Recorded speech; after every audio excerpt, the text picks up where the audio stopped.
What's up, YouTube?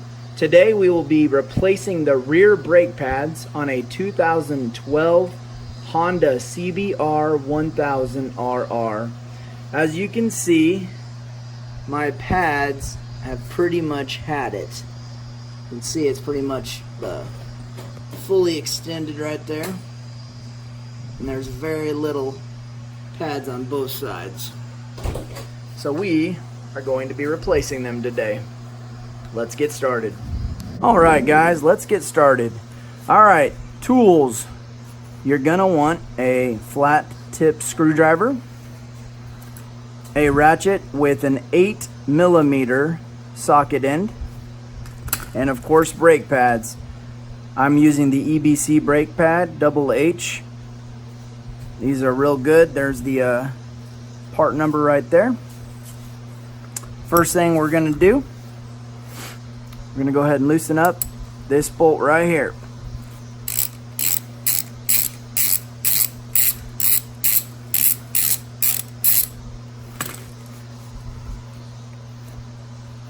Pull this out. Now you see this little O-ring, you want to make sure it's not too damaged, and you'll want to add just a little bit of some grease to this before you put it back in. So you want to clean it up before you put them back in. This is a very easy process. Like I said, being that this is a super sport bike, these brake pads literally just come out just by that pin. So you're just going to put some pressure in it and pull it straight out, just like that.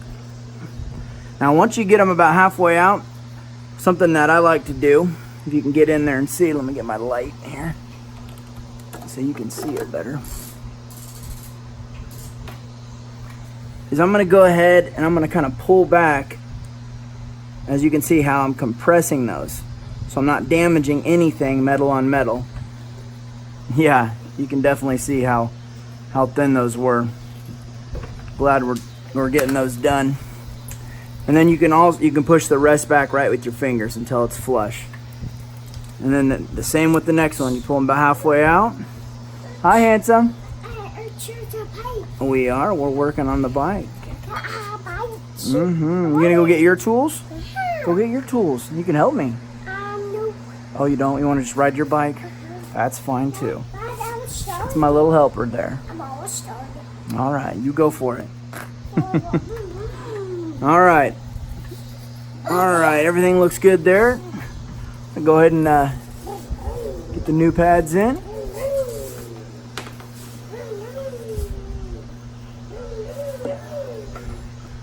All right. Hold on, sweetie pie. All right. All right. So basically, this little catch right here, if I can get a good view on this for you. I'm gonna take this off my head real quick. All right. So right in there, that's where this is gonna sit, just like that. Right in there. One on the back and one on the front. Okay. So remember I was telling you about keeping this cleaned up, and then that little rubber O-ring. You just get just a tiny little dab of that grease. And I go ahead and just kind of coat that whole thing. Something you do not want to do. You do not want to get any grease at all on your pads or on your rotor whatsoever. Keep that completely clear. That would be very bad, and you don't want to deal with that. All right, so let's get these back in. We'll go up in there just like so. This little spring right here, that's what causes that pressure to keep it in there without falling out. And that's what this little pin goes right in there and holds it up. So that's the first one in. And as you can see, let me get you a good view here.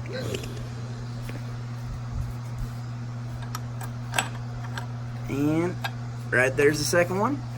You lift up both of them. And you'll have them in right there. So next I'm gonna insert that, and that's gonna go right through there. You're gonna screw it in. All right, so the final thing we're gonna do is go ahead and put the pin in. Like I said, it is very important that you do not get any of that grease at all on your pads or on your rotor. So if your hands are not completely clean, just take off your gloves. Just take them off, go wash your hands. You don't want that problem. All right, so you're gonna lift up on them. You're gonna go in just like that. You're gonna kind of feel it click. Easiest thing I like to do is use this as I go in. That way I know it's seated just right. You're just gonna go finger tight, and then you're gonna torque it down. I'll get you the torque specs on the bottom, but that is it. Something that you're gonna want to do once you get it torqued down, that way you don't have any surprises when you get on your bike and you start riding. You want to definitely pump this back brake.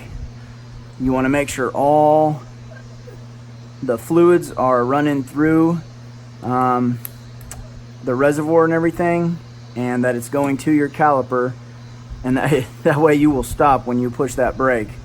That is something very important that some people don't do. They get out to go take their test drive. You could be pumping 3 to 4, even 5 times, and you might not have no brakes, and that would be a bad deal. So hope you enjoyed this video. If you have any comments or any tricks, hit me up. Thank you for watching.